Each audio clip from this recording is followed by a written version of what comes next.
어? 오늘은 커피 맛이 평소랑 좀 다른데요? 저도 그런 것 같아요. 향도 좀 다르고.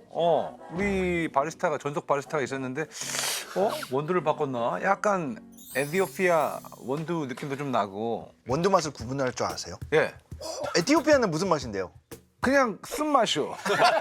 장 교수님 커피 어때요? 어떤 원두인지 아세요? 전 케냐? 케냐. 인도네시아 자바 커피? 아, 오늘 아프리카. 이거 음. 인스턴트입니다. 네? 인스턴트 이 맛 안 나는데? 진짜요? 진짜 인스턴트예요. 세 분이 말한 이런 곳에 오늘의 주제에 관한 공통점, 힌트가 있습니다. 커피 생산지 근처에 뭐가 있어요? 네, 아무래도 커피 원산지가 가장 유명한 곳들이 전부 화산지대에 있어요. 화산지대? 네, 오 맞네. 하와이 코나 커피도 하와이 코나 커피도 유명하죠. 유명한데. 네, 그러면 오늘 주제는 화산이겠네요. 네, 맞아요. 세계의 화산을 연구를 하는 화산학자를 모셨습니다. 와, 우리나라에도 화산학자가 있습니까? 야, 저 그 호랑이 학자분도 계시지만 뭔가 독특한 분들이 많이 계시는구나. 야, 화산을 연구하는 화산학자가 우리나라에 있다고 합니다. 그럼 모시도록 하죠.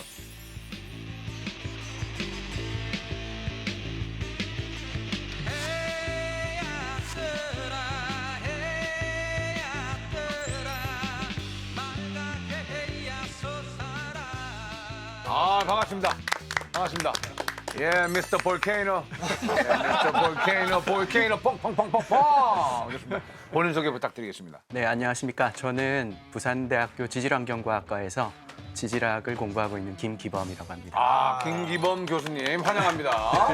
지질학을 공부하신다고요? 예, 예. 그러면은 화산학이라는 거는 당연히 화산을 연구하는 학문이겠죠? 그렇죠. 화산학이라는 학문은 지질학의 한 분야이긴 합니다. 그런데 굉장히 최근에 만들어진 분야예요. 그러니까 이제 화산이라는 게 우리가 이제 어느 정도 완벽하게 이해를 하려면 네.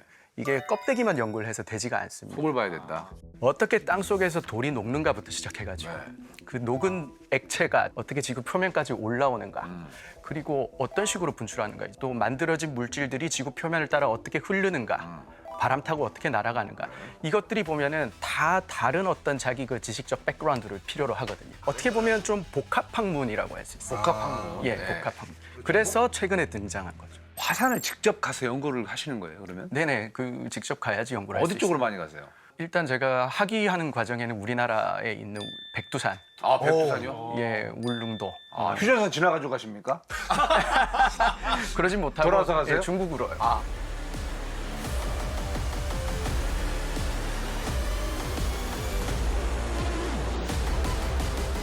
본격적으로 시작하기 전에 궁금한 거 있습니다. 2025년도에 그런 얘기가 있습니다.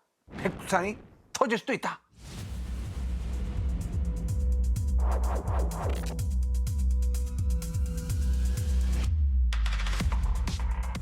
백두산 폭발 가능성이 있습니까? 네, 뭐 지금 우리 이야기하고 있는 중에 갑자기 폭발해도 이상할 게 전혀 없습니다. 그래요? 그 정도예요? 네네. 오. 그리고 한 100년 아무 일 없어도 그것도 이상하지 않고요. 근데 그런 예를 들면 도카이 난카이 지진 같은 경우는 몇 년 이내에 발생 확률 몇 프로다. 그렇죠. 이런 게 있잖아요. 백두산에는 혹시 그 숫자가 있나요? 여기서 어떤 분화 주기를 우리가 예측을 하는 데 있어가지고 예. 이용하는 게 역사 문헌이에요. 네. 100년 주기, 200년 주기 뭐 이런 이야기를 하는데 주기 한 2번만 가면 조선시대거든요. 한 3, 4번만 거치면은 고려시대 가버리고. 근데 그때 뭐 지질학자가 있었겠습니까? 그런 것 없으니까 결국은 사람들이 하늘에서 갑자기 재가 떨어지더라. 서쪽 하늘이 빨갛게 물들었다. 이런 기록들이 이제 남아있으면 그걸 가지고 요즘에 와서야 이제 그쵸. 화산 활동이 있었구나 재해석하는. 생각할 수 있는 거죠.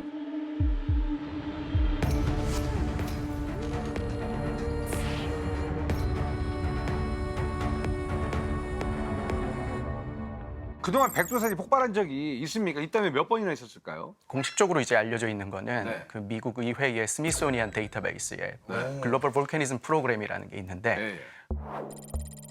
거기에 보면은 백두산이 15세기 이후에 총 3번 정도 폭발했다. 네, 이렇게 공식 기록돼 있습니다.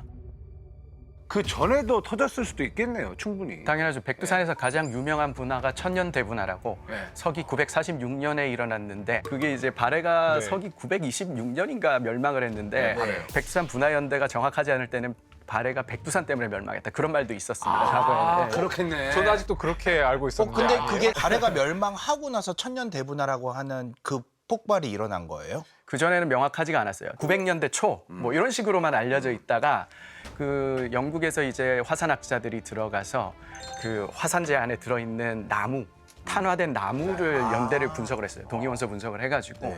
아주 정확한 연대를 내고 그 서기 946년 12월에 저기 하늘에서 하얀 재가 내리기 시작했고 그 이제 947년 2월에 여기 서쪽 바다 건너서 우레소리가 들리고 막 이런 기록들이 그런 기록들이 있으니까 이제 그때쯤 터졌겠구나라고 생각이 드는데 네. 그럼 우리도 폭발에 좀 대비를 해야 되는 거 아닙니까? 어떻게 해야 될까요? 어떻게 짐을 싸야 돼요? 말아야 돼요? 짐을 싸면 어디로 가시게요?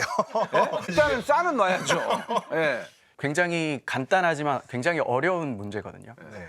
화산 분화라는 게 굉장히 다양한 형태로 일어날 수가 있어요. 네. 이렇게 분화한다면 이렇게 대비해야 된다. 이런 식의 어떤 우리가 이제 방법은 가능한데 분화에 따라서 다르다. 사실은 크게 터지는 분화를 우리는 오히려 더 걱정 안 해도 돼요. 네. 백두산의 경우는. 진짜요? 네네. 그 서기 946년에 일어났던 분화 그때 화산재량이 100큐빅킬로미터. 남한 면적이 10만 제곱킬로미터인데 남한을 1m 두께로 화산재가 덮을 수 있는.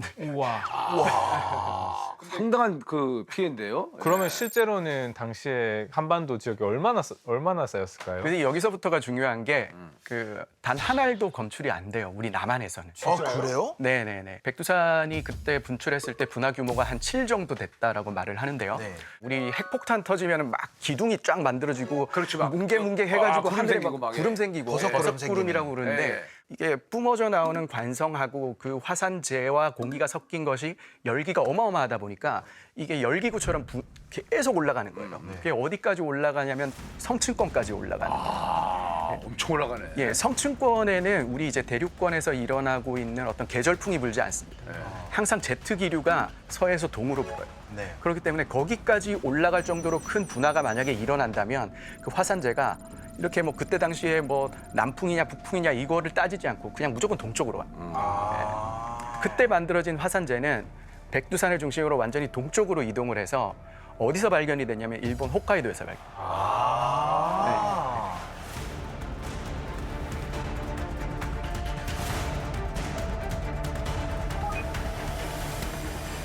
근데 이제 작은 것들은 성층권까지 올라가지 못하니까 대륙권 안에서 어떤 그때 당시 계절풍 영향을 받을 수 있죠. 만약에 시베리아 고기압 영향을 받았다. 그러면 백두산에 있는 게 우리나라까지도 올 수 있는. 근데 2mm만 쌓여도 남한의 시스템이 완전 끝납니다.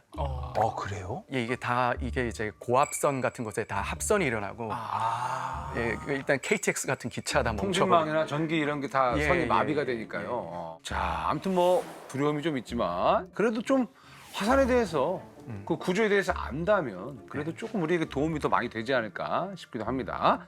아니 그럼 전 세계에 지금 활동하고 있는 화산이 몇 개 정도 됩니까?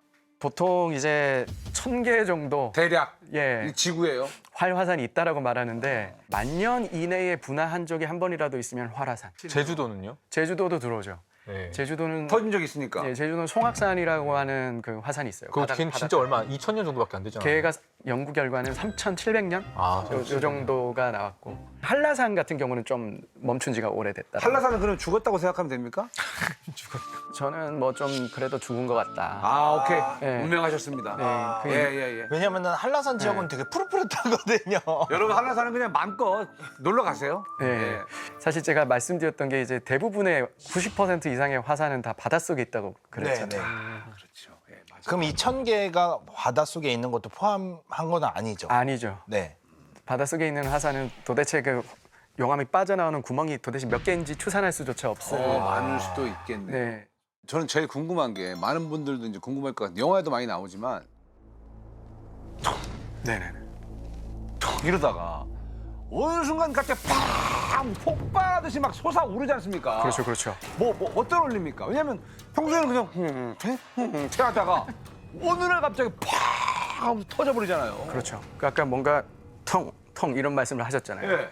그게 뭐냐면 마그마 안에 녹아있던 가스가 조금씩 새는 거라고 가스가 된다. 방구 끼는 거예요? 약간 새는 거죠. 방구가 새는 거. 실방구, 실방구. 예, 실방. 예, 지구의 실방구. 그러죠. 마그마가 이제 점성이 천차만별이거든요. 네. 마그마 점성에 따라 가지고 이 안에서 가스가 배출이 되느냐 안 되느냐가 결정이 되거든요. 마그마의 점성이 낮으면 이게 한 방울 만들어진 게 뽀글뽀글 올라와서 그냥 뿅 빠져나가면 돼요. 그게 아까 말씀하신 굴렁. 꿀렁꿀렁. 예, 저 빨간 거요. 예. 이건 어딘가요? 사람들 다 보고 있는데요. 예, 요거 이제 굉장히 유명한 화산입니다. 아이슬란드에 있는 아이슬란드요? 점성이 낮은 애들, 가스는 없는 애들, 그냥 끓기만 하는 애들이요. 이 딱 봐도 그냥 뭐 국 끓듯이 끓잖아요. 예. 근데 이런 게 진짜 장관, 야 장관이네. 그쪽 흘러내리는 거예요? 네, 흘러 내려가고 있는 거예요. 그 주변에 까맣게 된 곳은 먼저 흘러나온 애들이 미리 쌓여 있는. 굉장히 뭐 하루가 멀다 하고 분화가 일어나는데 대참사가 났다 이런 말 못 들어보셨죠? 마그마에 가스가 없어서가 아니라 얘들이 아예 잡아놓고 있으니까. 예, 아예 그 마그마 방 단계에서 이미 다 가스가 새버린 거죠. 하와이의 화산. 이건 뭐야? 요건 이제 하와이입니다. 바다로 떨어지는 거구나. 저 바다예요? 저 바다로 하는 거예요? 네, 용암이? 바다 이제 흘러가지고 하와이가 이제 바닷가에 있으니까 저게 비가일랜드인데. 예, 용암이 이제 바다로 바로 이렇게 쏟아져. 저게 바다로 내려가면 용암이죠? 야 장관이네. 그런데 점성이 치약 정도 된다. 그러면 그 안에 방울이 들어있다고 해도 그 방울이 위로 올라갈 수 있을까요? 쉽지 않죠. 예, 그렇게 점성이 높은 마그마 안에서는 가스들이 마그마를 탈출할 수가 없어요. 결국은 화산이 왜 폭발하느냐? 우리 뻥튀기 생각하시면 돼요. 그 옥수수 알갱이 안에 들어있던 수분이 엄청나게 열이 올라가는 그 뻥튀기 머신 안에 있는데 뻥튀기 머신을 막아놓다 보니까 압력이 높아가지고 얘가 터지질 못하거든요. 그러다가 갑자기 뻥이요 하면서 열면은 그냥 압력이 팍 내려가니까 얘들이 순간적으로. 물이 온도가 막 200도, 300도까지 액체 상태로 있다가 대기압이 돼버리니까 그냥 갑자기 그 기체가 돼버리고. 뻥튀기. 예. 그러니까 마그마도 마찬가지예요. 거의 지표까지 올라왔는데도 점성이 높아가지고 탈출 못하고 있던 가스들이 그 위에 어떤 모종의 이유로 갑자기 위에서 누르고 있던 게 없어지거나 아니면은 깨져가지고 틈이 생기거나 이러면 갑자기 그냥 뻥튀기 터지듯이. 오, 터진다. 근데 요 정도는 약간 소펑이죠? 소폭이죠. 소펑. 크라카타오 화산이라고 하는 화산이에요. 예. 근데 꽤 많이 올라가네요. 작게 터졌는데도. 우와. 작게 터진 것도 되게 큰데? 와, 근데 돌 튀어나가는 거. 그래. 용암은 안 보이네요? 가려서 그런가요? 우리가 이제 화산이 분출을 하면 반드시 뭔가 빨간 게 액체가 나와야지. 나올 거라고 생각을 하는데 점성이 엄청 높은 마그마의 경우는 얘가 립스틱 같다. 오케이. 예. 그런 애가 이제 가스를 많이 가지고 있다가 얘가 이제 지구 표면으로 길이 열리면은 저렇게 펑 터지면서 그냥 나와버리고. 이게 어디예요, 얘는? 얘는 이제 미국에 있는 세인트 헬렌즈라고 하는. 예, 미국이요? 네네. 네, 워싱턴주에 있는데요. 저기 지금 적외선으로 찍은 거죠? 적외선으로 찍으면 온도가 높아요. 안에 지금 안에 그 내부에 열받아 있어. 저. 저기 이제 립스틱. 네. 지금 이게 워낙 점성이 높아서 이게 변형이 엄청 천천히 일어나다 보니까 동영상으로 찍을 수가 없고 저렇게 그 며칠에 한 번씩 타임랩스로 찍어서 이제 분출하는 거를 보여주는 그만큼 느리니까. 네, 이걸 용암이라고 불러요. 이걸 용암이에요? 네. 용암이라고. 구장질 용암이라고 불러요. 그냥 바위가 올라온 것 같은데. 그렇죠. 바위가 이렇게 천천히 어떻게 올라오겠어요. 야, 근데 저런 애들이 이제 터지면 진짜 재난이라는 얘기잖아요? 그렇죠. 야. 백두산도 이런 점성질인 거죠? 그렇죠. 백두산은 이거보다 더 점성이 높은. 그럼 더 위험할 수도 있다는 얘기죠. 직접 또 이제 그 자료로 보니까 확실히 이제 또 차이점도 이제 느껴지고. 그죠. 위험한 화산이 어떤 화산인지 구별이 돼요, 이제. 그렇죠. 예. 그러니까 하와이에 관광으로 가는 그 뻘건 화산은 그냥 약간 뭐 그럴 수 있는 애들. 네네. 소규모고. 네네. 진짜 위험한 애들은 네네. 지금 약간 좀 뭔가 그냥 천천히 숨 쉬는 애들. 참다가 이런 이제 애들이 이제 무서운 애들이다. 맞아요. 참다가 터지는 게 진짜 무서운 애들. 그러면 궁금한 게 화산하면은 일단 무조건 떠오르는 게 시뻘건 그 마그마. 네. 일단 마그마가 뭔지 마그마의 정체에 대해서 좀 알려주세요. 그 시뻘건 마그마 이렇게 말을 합니다 보통은. 네, 그렇죠. 근데 이제 마그마가 무슨 색깔인지 우리는 알 수가 없습니다. 빨간색이잖아요. 그 지구 표면을 뚫고 나와가지고 흘러가는 걸 우리는 이제 마그마라고 불러서는 안 되고 예. 그건 이제 용암이라고. 헐러 들어가는 거. 마그마는 땅 속에 암석이 녹아서 어떤 이유로 녹아서 만들어진 액체인데 이 그때 딱 녹은 그 상태에서는 굉장히 많은 양의 가스를 안에 녹여가지고 있어요. 마치 샴페인 같은 느낌. 네, 거의 그 가스의 대부분은 물입니다. 90% 이상이 물입니다. 아 진짜요? 그래서 이게 암석이 녹으면은 그 물이 마그마 액 안으로 다 녹아 들어가는 거죠. 예, 예. 그래서 약간 탄산음료 같은 상태가 되어 있는데 그걸 우리는 이제 마그마라고 부르고요. 아, 지구의 탄산수인 거예요? 그렇죠. 그렇죠. 지구의 탄산수가 마그마다. 맞아요. 마그마를 시뻘겋다라고 보통 얘기하고 뭐, 예, 내 시뻘건 랩을 봐. 예, 나는 오늘도 끓어오르지 like 마그마. 막 이런 거 있잖아. 맞아요. 아, 근데 그게 안 되네, 이제. 그렇죠, 그렇죠, 아, 그렇죠. 용암인 거네요. 그렇죠. 약간 상상 속에 있는 개념. 예, 예. 그러면 그 막 반지의 제왕 같은 데처럼 이렇게 네. 화산 있고 밑에 용암이 막 끓고 있는 장면들도 있잖아요. 그렇죠. 걔네는 용암이라 불러야 돼요. 용암이죠. 그러니까 대기압에 노출이 되면 용암이라고 부르면 됩니다. 아 대기압에. 그렇죠. 그럼 마그마의 성분은 뭡니까? 마그마는 뭐 돌이 녹은 건데 탄소하고 산소가 결합되어 있는 암석들이 있습니다. 광물 암석들이 있는데 그걸 이제 탄산염, 광물, 탄산염 암석, 석회암 같은 거. 석회암. 시멘트 만드는 거. 예. 예.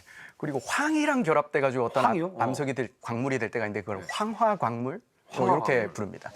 그런데 이제 지구 맨틀 이쪽으로 내려가면 깊이 내려가면 이 탄산염이나 황화 광물은 없어요. 없고 규산염이라고 부르는 규산염. 실리콘 산소 여기 합쳐지면 규산염이라고 부르는데 얘들하고 어떻게 결합을 해가지고 만들어진 광물들이 이제 모여가지고 돌을 이루고 있거든.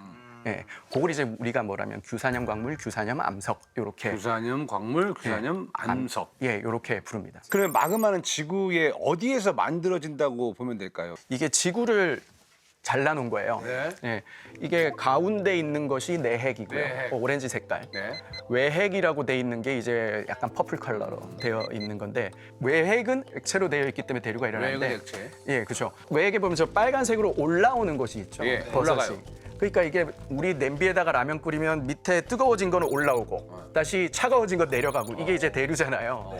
이게 뜨거워진 게 올라오는 곳이 저 빨간 부분이에요. 그 빨간 부분에 뜨거운 게 올라오니까 저 부분에서 맨틀 하부가 녹아요.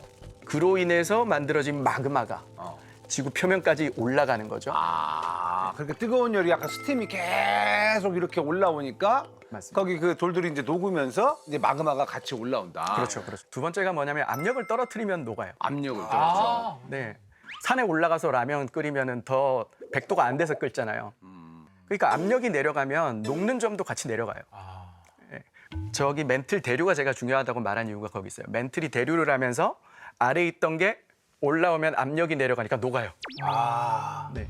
그리고 이제 지구에서 어디에서 압력이 떨어질 수 있는가? 요거를 이제 생각하면 되겠죠. 지구에서 가장 화산 활동이 활발한 지구 표면 화산 활동의 90%를 차지하는 곳이 저기 해령이라고 하는 곳입니다. 해령. 네네네. 그 대서양 한가운데 가면은 우리 무슨 그 수술 자국처럼, 예, 수술 자국처럼 쫙 이렇게 바다 한가운데가 갈라져 있거든요. 그게 오히려 지구에서 가장 많은 마그마를 만들어요. 아, 그래요? 그게 90% 정도의 마그마는 그 과정을 통해서 만들어요. 두 번째가 지금 가장 강력한 마그마가 만들어지는 방법이었고 세 번째는 이제 우리 물을 집어넣으면 돼요. 물을요? 예. 지구 내부에 녹기 직전에 있는 암석이 있을 거예요. 여기서 온도가 조금이라도 올라가거나 압력이 조금이라도 떨어지면 녹는다. 이런 상태에 있는 암석들이 있을 거 아니에요. 지구 내부에. 거기다가 그냥 물을 한 방울 딱 넣어준다. 그러면 녹아요. 어떻게 물이 무슨 짓을 하는 거예요? 물이 들어갔을 때 녹는 점과 물이 없을 때의 녹는 점이 다릅니다. 그 물이라는 건 바닷물이 내려가는 거잖아요. 예, 바닷물도 되고 물이라는 게 이제 광물들과 결합된 형태로 사실은 들어갑니다.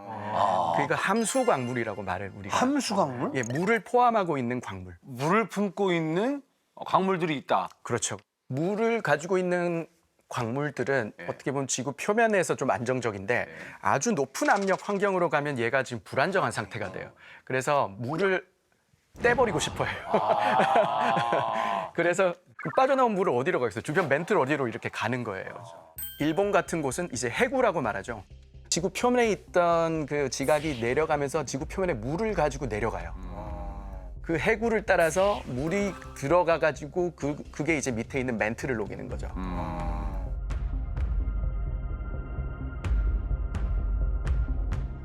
그 마그마는 어떻게 지표면으로 나오는 겁니까?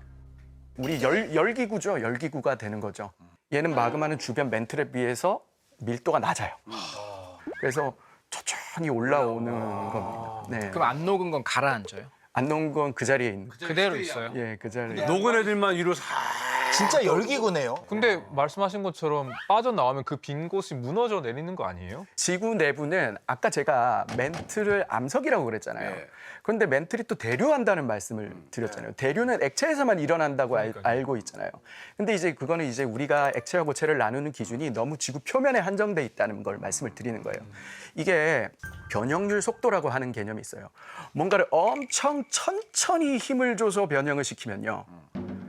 유체처럼 움직여요. 그러니까 힘을 짧은 시간에 확 몰아서 변형을 시켜주면 얘가 깨지는데, 깨지죠. 예, 이걸 천천히 엄청나게 오랜 시간에 걸쳐서 힘을 주면은 얘가 깨지지 않고 휘거나 흘러요. 마그마가 빠져나가서 상승하는 것도 매우 천천히 일어나요. 그 주변의 멘틀들을 아주 천천히 밀어내면서 걔들이 아예 뭐 빈 공간 텅텅 비는 그런 일이 일어나지 않게 천천히 아주 천천히 저어주고 있다. 그럼 지질학에서는 마그마를 고체도 아니고 액체도 아닌 마그마는 마그마다 이렇게 규정하나요? 일단은 이제 점성체라는 말을 써요. 점성체? 점성체라는 건요. 네. 저을 수 있는 거예요.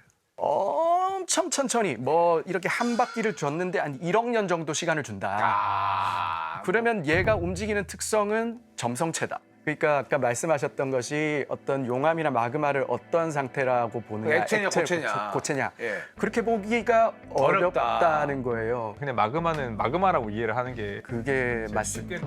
마그마는 마그마다.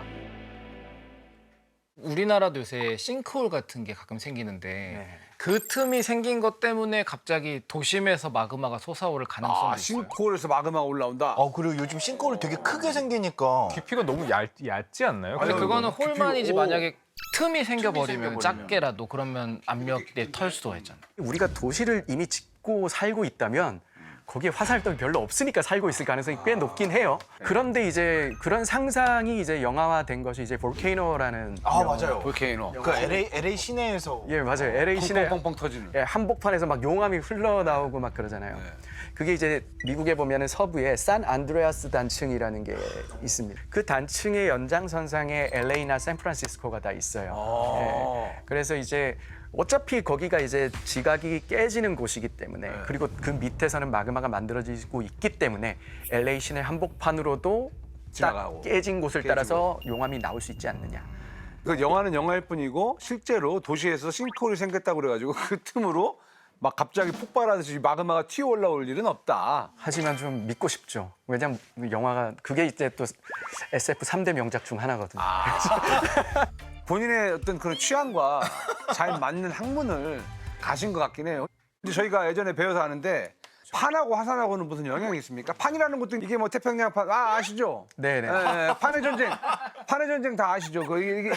이렇게 해가지고 배틀하다가 이제 막 흔들리고 막 아시죠? 예. 그러면은 얘네들도 화산 활동하고 좀 뭔가 약간 상관관계가 좀 있을까요? 네, 그렇죠.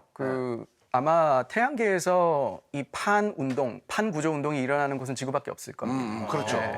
이 위에 지각이 이렇게 멘틀 위를 뗏목처럼 마치 떠다니면서 어딘가에서 모이고 모이죠. 어딘가에서 또 찢어지고, 찢어지고. 예, 이러는 일은 지구밖에 안 일어나는데 이 판 구조 운동이 있기 때문에 어딘가에서 찢어지는 곳이 생기고 찢어지면 그 찢어진 곳을 메꾸려고 밑에서 뭐가 올라오니까 압력이 내려가서 녹고 그 판의 이 운동도 영향을 끼치겠네요. 그 두 개가 완전히 필수적으로 결부돼 있습니다. 예. 그래서 화산 같은 것들의 판의 경계에 많이 생기는 이유도 같은 이유라고 볼 수가 있겠네요. 되게 저는 충격적인 약간은 왜요? 그 깨달은 게 보통 판에서 화산이 많다는 거는 밑에 이미 뜨거운 마그마들이 있는데 열려서 그 마그마들이 올라오는 거라 생각했는데 맞아요. 사실은 반대로 열리기 때문에 마그마가 오히려 잘 형성되는 거네요. 맞아요.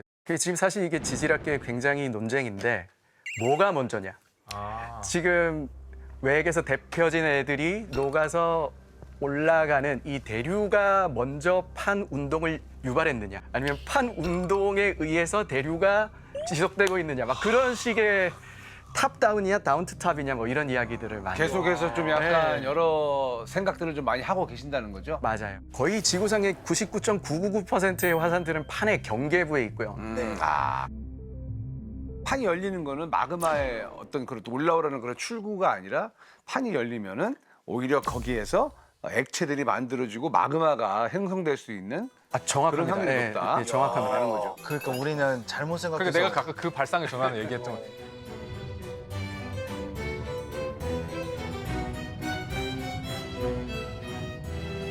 근데 화산이 분화하면은 이게 또 용암만 나오는 건 아닐 거예요. 그러니까 화산재도 나오고 뭐 암석 같은 것도 돌 같은 것도 막 같이 날라오고 할 텐데 주로 어떤 것들이 좀 나오나요? 제가 보여드릴게요. 아, 그래요? 제가 가져왔는데요. 어? 뭐 선물을 아유 감사합니다. 우와. 저 뭐야? 이걸 뭐예요? 우와. 한번 만져보세요. 부석이라고 하는 물질. 오 너무 가벼워. 되게 가볍다. 되게 가벼워요. 뭐야 이거 왜 이렇게 가벼워? 이 안에 공기가 가득한가? 이걸 이제 부석이라고 불러요. 부석? 네, 부석은 그 부유할 때 그 맞아요. 건가요? 뜰 부자, 부력할 때 그. 그러면 얘네들이 올라올 때 같이 올라온 애들입니까? 네, 백두산 근처에 강에 가면은 둥둥 떠와요. 아 백두산 근처에? 진짜로요?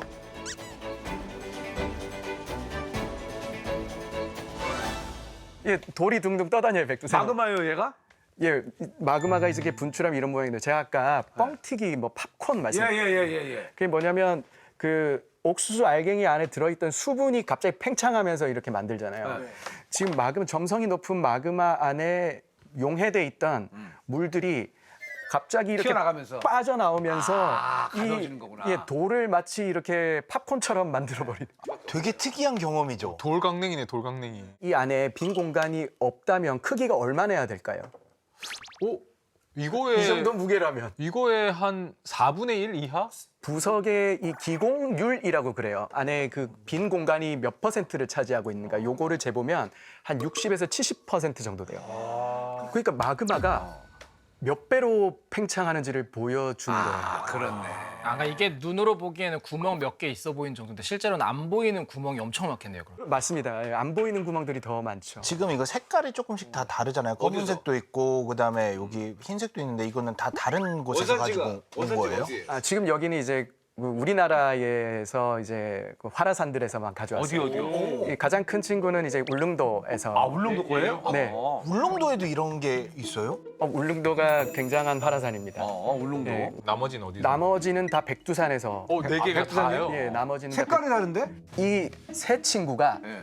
백두산 천년 대분화 때, 946년 분화 때 만들어진 친구들이에요. 946년 때. 그리고 그 왼쪽에 있는 이 약간 노리끼리한 친구는 이건 이제 5만 년 전에 와, 더 전이네요. 예, 백두산이요? 백두산에 천문봉이라는 봉우리가 있어요. 그 천문봉에서 분출한 천문봉 분화라고 부르거든요. 2014년 때 백두산에서 막 지진이 좀 발생하고 지하수가 막 끓어오르고 막 이런 이벤트들이 있었고 그게 좀 뉴스에 돼서 특필이 됐었어요. 그때 이제 중국 사람들하고 같이 가서 실제로 우리가 캐온 겁니다. 야, 이거 대단하네요. 5만 년 전에 백두산에서 터졌던 그 부석을 지금 갖고 계신 거예요. 야. 그러니까 5만 년 전에도 저런 분화가 계속 있어 왔다는 걸 보여주는 거죠. 화산에서 나오는 이런 것들은 위험도가 어때요? 예를 하나 들자면은 79년에 네. 분출했던 그 베수비우스 산, 그 폼페이라는 영화. 폼페이 알죠. 예. 폭풍처럼 도시를 삼킨 것은 화수의 난리였다. 엄청나게 뜨거운 물질로 이루어진 화수의 난리는 산 둔턱을 타고 내려오면서 시속 160km의 속도로 사방으로 흩어졌다. 허리케인 태풍과 같은 속도였다. 비극은 이튿날인 8월 25일 아침에야 끝났다. 그 베수비우스 산에서 만들어진 화산재가 그 도시를 덮친 겁니다. 그냥 싹 다 덮었죠, 그냥. 예, 우리가 이제 화산재가 하늘에서 내리는 이야기, 낙하하는 이야기만 했었는데 그렇지 못할 때가 있어요. 그렇지 못할 때는 그냥 중력에 의해서 산비탈을 따라서 그냥 흘러내려. 파도처럼 내려오는 거죠. 예, 맞아요. 그걸 우리가 화쇄류라고 합니다. 화쇄류. 네. 팡 터져서 화쇄류를 만들면서 내려오면은 그 화쇄류의 온도가 한 700도. 이게 관측된 가장 빠른 속도는 시속 600km. 시속 600km요? 시속 600km로 네네네. 700도짜리가 온다고요? 네네네네. 그러니까 이제 눈앞에 그게 만들어지는 걸 봤는데 이 방향이 내 방향이다라면 이미 죽은 제 거지 뭐. 운명은 결정이 나고. 야, 600km. 와. 네네. 근데 그 폼페이 보면은 보통 그 희생자들 막 되게 맞아요. 모습이 많이 유물처럼 막 남았잖아요. 알고 보니까 뭐 빈 공간이 있어 거기 석고를 부어 만들어서 떼낸 거라고 하는데. 아, 그래요? 네, 근데 화산재가 제가 상상하는 건 막 이렇게 날아다니니까 가벼울 것 같은데 이게 막 그렇게 빈 공간이 있을 정도로 공간을 만들 수가 있어요? 그러니까 그 빈 공간이라는 게 그 막 사람 시신이 들어 있고 그렇지 않아요. 그 구멍이 있어서 거기 석고물 부어 보니까 사람이 이제 캐스팅돼서 나오는 거죠. 한 700도 정도 열을 받은 어떤 뭐 사람 시신이든 동물의 시신이든 그 안에 있으면은 완전히 유기물들은 그냥 다 타서 없어져 버리고 그 안에 빈 공간이 사람 모양의 빈 공간이 이제 남는 거예요. 네. 이게 한 700도짜리 화산재가 온도를 잃지 않고 덮쳐요. 그리고 이제 그 안에서 무슨 일이 일어나냐면 결정이 만들어지거든요. 그럼 결정이 만들어지면 또 잠열이라는 게 생겨요. 자멸. 네. 그 안에서 결정이 만들어지면서 잠열이 방출이 되니까 이 온도가 더 올라가서 다시 녹아요. 녹는다. 다시 녹아요, 화산재가. 그걸 이제 용결응애암이라고 불러요. 용결응애암? 네. 심지어 이게 다시 녹아서 다시 용암이 되기도 해요. 와, 그 정도예요? 고체가요? 네네. 그 화산재가 재가 쌓여서 너무 뜨거우니까 다시 녹아서 용암이 돼서 흐른다는 거예요. 아, 그럼 화쇄류가 오면 야 여기 먼지 쌓였다가 아니라 거기서 다시 녹아 용암이 또 생겨버리고. 그럴 수도 있다는 거예요. 그 화산 폭발 때문에 몇 년 동안 여름이 사라졌던 적도 있지 않아요? 여름이 없어진다고요? 1815년, 17년 뭐 일어났던 그 인도네시아의 탐보라라는 화산이 인도네시아 섬도 많지만 섬마다 화산이 거의 하나씩 다 있다고 생각하시면 인도네시아. 아, 그래요? 네네네. 화산 강국입니다. 네. 거기서 이제 분화가 일어났는데 방출된 화산재가 백두산에서 방출된 화산재의 한 10배 정도가 돼요. 예, 그래가지고 그 화산재가 북반구 전체의 대기를 다 가려버렸어요. 아예 싹 다 그 화산 하나 터졌는데 네네네. 그래가지고 화산재가 대기 중에 계속 3년 동안 떠돌면서 그럼 해가 잘 안 뜨고 예, 태양광이 지구 표면에 닿지를 못하는 거예요. 완전히 그냥 어두웠겠네 보면. 네네. 그래서 한 3년 동안 네.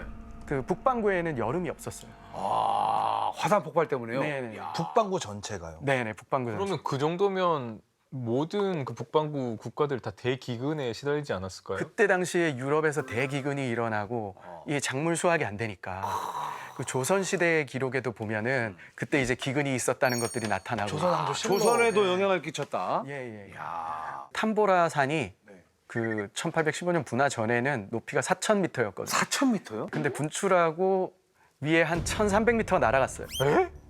지금은 화산이 그 분출 이후에 2,600m가 됐어요. 우와. 그러면 어마어마한 칼데라가 생긴 거 아니에요? 직경 10km짜리 칼데라가 있어요. 걔는 지금 어때요? 상태가? 계속 활동을 하는데 큰 분화가 일어나면 우리가 또 큰일을 나는 거 아니야 이렇게 생각할 수 있는데 이제 칼데라가 만들어졌다는 건 이제 집의 지붕이 와장창 깨진 거예요. 그러니까 압력밥솥 뚜껑에 날아가 버린 그런 거라고 생각하면 돼요. 그러니까 압력을 가둬둘 수가 없거든요. 그러니까 뭔가 안에 있던 물질들이 계속 줄줄 새는 아, 오히려 큰 폭발은 안 일어나겠네요. 근데 교수님이 화산에 직접 가서 연구를 한다고 하셨잖아요. 맞아요. 근데 저 험한 데를 어떻게 가는 거예요? 보험 많이 가입하고 가세요? 네, 생명보험 가입하셨어요? 예, 갈 때마다 그 굉장히 그 좀 큰 생명보험에 가입을 하고 가고. 오 진짜로? 네네네. 뭐 조건이 더 좋은 데를 찾아가거나 이러는 게 아니라 연구를 해야 되는 화산이 있으면 그냥 가는 건데 제일 가기 쉬운 화산은 백두산이에요. 백두산은요 북파라는 곳은요 그냥 밑에서 그 봉고차 같은 걸 타면은 빡 이렇게 해서 북파 바로 밑에까지 탁 데려다줘요. 아, 거기 코스가 이렇게 짜져 있군요. 예, 길이 다 놓여져 있어요. 근데 지금 남극에 우리 장보고 과학기지라고 있습니다.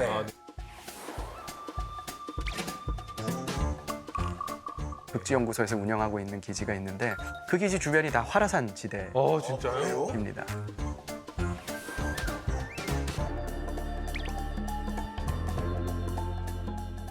거기 화산 시료들을 가지고 와서 연구를 하고 있습니다.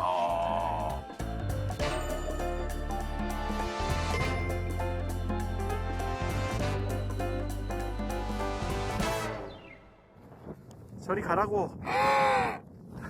저리 가. 뭐하냐?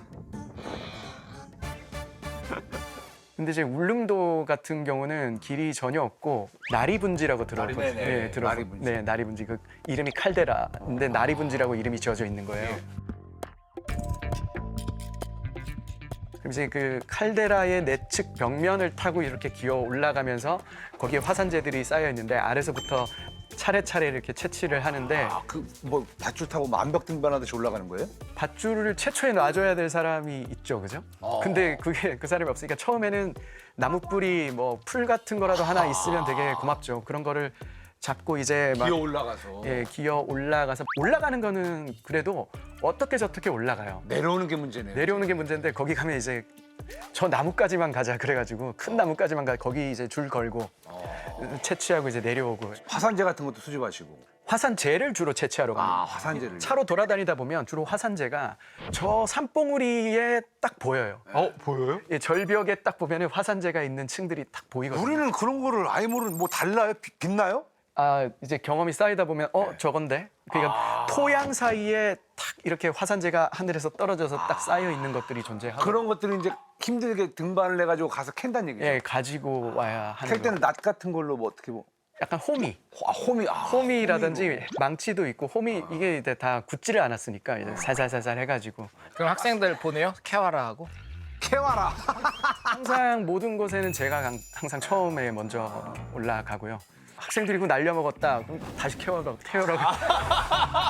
그럴 땐 솔선수범 안 하시나요? 두 번은 안 해요. 이게 화산재를 그냥 가루인 채로 무슨 그렇게 하지 않고요. 이거 한번 안에 한번 보시면요. 이게 저희 날려먹으면 어떡해요? 그러다가? 괜찮아요. 그 아니 난 안 만질 거야. 갔다 와야 돼요? 네. 거기 하나하나 다 레진에 들어 있거든요. 저 여 위에 보이는 얘네들이 위에 보이는 얘예요? 예, 화산재가? 예. 아니 이게 화산재인지 어떻게 알아요? 화강암 표면에 있는 약간 그런 광물 같은데. 내가 상상한 재가 아니야. 저도 제가 하나하나를 이제 레진에다가 넣어서 그 표면을 절단을 해서 그 표면에다가 다시 탄소 코팅을 해놓은 거예요. 이걸로 이제 현미경으로 이제 보면서 연구를 하시는 예, 거예요? 전자현미경으로 보기 위해서 이렇게 만들어 놓은 거고요. 캘 때 보통 가가지고 이 정도만 캡니까? 아니요, 이만큼 하고 그 안에서 골라내요. 일단은 크게 캐놓고 네네. 그 안에서 양질의 화산재를 하나씩 샘플로 골라낸다. 네네네네. 그 화산재라고 부르는 애의 사이즈는 뭐 직경 기준은 어디서부터 어디까지를 재라고 부르는 거예요? 재라고 부르는 거는 직경 2mm까지거든요. 그러니까 이제 그 화산재 애쉬라고 하는데 애쉬. 예, 애쉬라고 하는 것들은 직경 2mm 이하니까 이건 사실은 애쉬보다 훨씬 크잖아요. 그러니까 이거 직경 2mm가 넘는데. 근데 이제 우리가 이제 화산재라고 하면은 하늘에서 내린 애들이 있는데 그것들은 다 통칭해서 화산재라고 부르고 영어로는 뭐 테프라라는 말을 또 써요. 여기 테프라라고 써 있네요. 네네네네. 그러면 그 중에서도 진짜 2mm 이하의 것들을 애쉬라고 부르는군요. 아니, 근데 우리가 보기엔 그냥 재 같은데 이걸로 이제 뭘 할 수 있는 거죠? 뭐 굉장히 많은 것들을 할 수 있습니다. 일단은 마그마가 어디에서 어디쯤에 머물다가 왔는지, 그것까지 땅속 가능해요? 어디쯤 땅속 깊이 어디쯤에 마그마 방이 있었는지, 어떻게 할 수 있지? 단지 재인데요? 특정 광물들이 있습니다. 그 각섬석이라고 하는 광물이 있는데요. 예. 그 광물은 이제 안에 이제 철이나 티타늄을 가지고 있는데 그 철 티타늄의 비율이 압력에 따라서 달라지거든요. 그런 거 이제 우리가 이제 지압계 광물이라고 하는데 예, 그런 걸 써가지고 대충 이게 어느 정도의 압력에 놓여 있었냐, 그 이 정도 압력이면 깊이가 얼마다 이거를 예, 역으로 추정을 하고요. 압력 추정을 해가지고 네네네.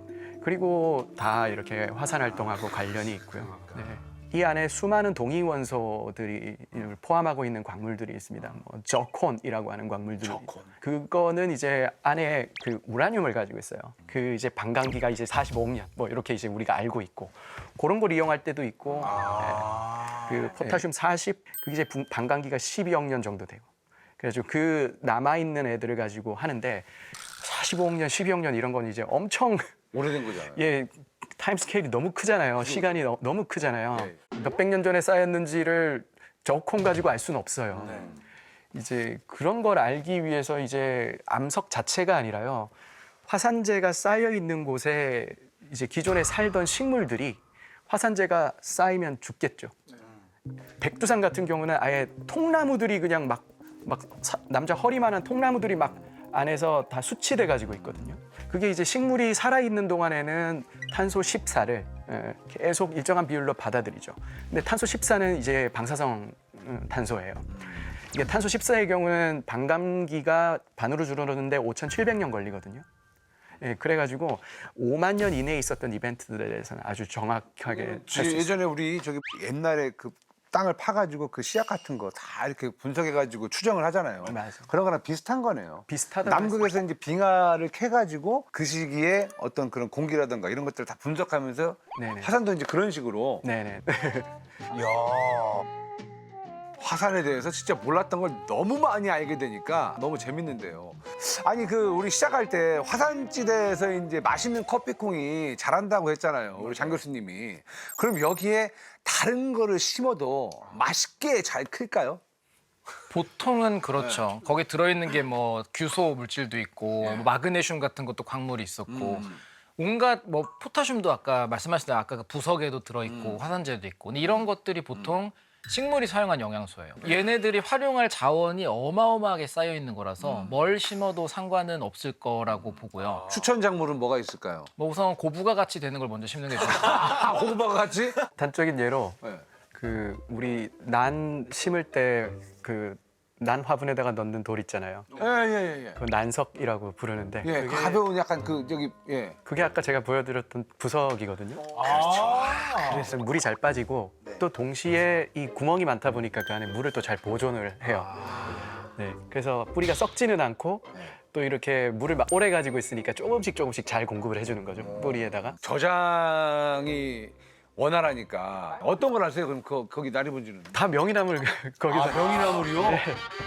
명이나물, 명이나물 죽이죠. 엄청 비싸죠. 울릉도 거는. 육지에서 키우지만 그 울릉도 명이와는 비교가 안 되죠. 이제 키우는 땅 자체가 다르기 때문에. 그래서 울릉도 명이나물이 맛있구나. 산마늘. 네, 맞아요. 그러니까 화산이 생물학자한테도 굉장히 흥미로운 게 생태계가 말하자면 시간의 변화에 따라서 생태계의 모습, 구성들이 바뀌는 것을 천이라고 해요. 천이? 천이가 1차 천이랑 2차 천이로 나뉘어요. 1차 천, 2차 천. 네. 1차 천이는 무에서 유가 만들어지는 과정. 그러니까 생태계가 없는 곳에서 생태계가 만들어지고 흙도 없는 곳에서 땅이 생기고 그다음에 거기에 이런 뭐 씨앗이 날아오고 그래서 풀과 뭐 나무가 나중에 동물들도 생기고 곤충도 생기고 이런 것을 1차 천이라고 하고 2차 천이는 생태계가 이미 생겼는데 산불이 나서 싹쓸이가 됐다거나 대홍수가 나서 거기 있는 것들이 다 쓸려 나갔다거나 하고 나서 다시 말하자면 재생되는 거 생태계가 그걸 2차 천이라고 하거든요. 근데 우리가 살아가면서 사실은 생태학자들이나 생물학자들이 볼 수 있는 천이는 2차 천이가 대부분인 거예요.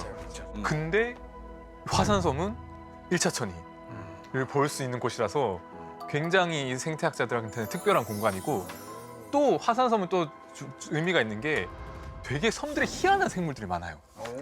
네. 그럼 하와이에도 뭐 있어요? 예를 들어 하와이에 희한한 초파리들이 몇백 종 있어요. 그래서 그 꼬마 선충 같은 경우에도 이 하와이 섬 몇 개에서 찾은 꼬마 선충의 DNA에 들어있는 유전자의 변이가 하와이를 뺀 전 세계에 있는 예쁜 꼬마 선충의 변이보다 더 많나. 아, 화산섬에는 보통 그렇게 좀 개체들이 다양한 애들이 많나 봐요. 이게 저는 되게 묘하게 아이러니하다고 봐야 되나? 굉장히 묘하다고 생각되는 부분이 화산하면 뭔가 생명을 파괴하고 막 죽이고 하는 것 같은데 사실 화산이라고 하는 것이 어떤 관점에서 이런 1차 천이에서 관점에서 보면 새로운 생명을 만들어내는 땅을 만들어내는 활동이라서 저는 그냥 화산이 그런 개념인 걸 느끼는 게 이제 리셋시키고 다시 스타트를 한다. 뭐 그런 개념으로 보면 될 것 같아요. 예. 새롭게 시작을 한다. 적절하네. 예. 우리 화산학자 김기범 교수님에게 화산은 어떤 의미죠? 저는 생명의 근원이라고 생각을 그러니까 그런 생각이 좀 많이 드네요. 만약에 화산 활동이 없었다면 지구상의 바다가 존재하지 않았을 가능성이 매우 큽니다. 땅속에 암석과 결합해 있는 물들을 녹여가지고 마그마 형태로 만들어서 이제 지구 표면으로 공급을 해주잖아요, 그죠? 예. 그런 차원에 있어서 어떤 그 물이 없었으면 생명이 존재할 수 없었을 것이고 우리가 지금 사용하고 있는 수많은 귀금속류들, 금, 은, 다이아몬드. 화산이 없었으면은 우리는 그것들을 지구 표면에서 캐서 쓸 수가 없죠. 아, 얘네들이 끌어올려졌으니까요. 예, 다이아몬드는 멘틀에서 만들어져요. 그 멘틀까지 팔 수가 없거든요. 금은. 금은 워낙 미량으로 지구 내부에 얼마 안 되죠. 균일하게 퍼져 있기 때문에 얘를 모아가지고 뭐 반지를 만들 생각도 못 해요, 사실은. 근데 이제 화산이 존재하면요, 마그마가 지구 내부에 물을 데피거든요. 그럼 그 물들이 돌아다니면서 주변에 있는 금들을 녹여요. 그 물이 이렇게 지구 표면으로 갈라진 틈을 따라서 올라오다가 온도가 낮아지면 거기다 금을 내려놔요. 야, 수송까지 해주네. 화산이, 야. 쫙 모아서 여기다가 탁 갖다 주는. 전 지구의 보석을 책임져 주네요. 마그마 고마워. 그렇지, 만날 일은 없겠지만. 저는 뭐 오늘 저의 세상이 무너진 느낌이에요. 제 생각에 화산은 펑 터지고 용암이 나오고 막 비명을 지르며 사람들이 도망가 이런 영화에 나온 장면인데 그렇죠. 여러 영상 보니까 제 기대에 제가 걱정한 화산은 오히려 안전했고 별거 아닌 것 같았던 녀석이 위험했고 그래서 깜짝 놀랐어요. 아는 게 없구나. 우리 김 교수님, 앞으로 혹시 뭐 계획하고 계신 연구라든가 뭐 하시고 싶은 연구가 있으실까요? 어떤 게 있을까요? 네. 저는 그 우리나라의 화산, 한국의 화산을 더 깊이 있게 연구를 하고 네.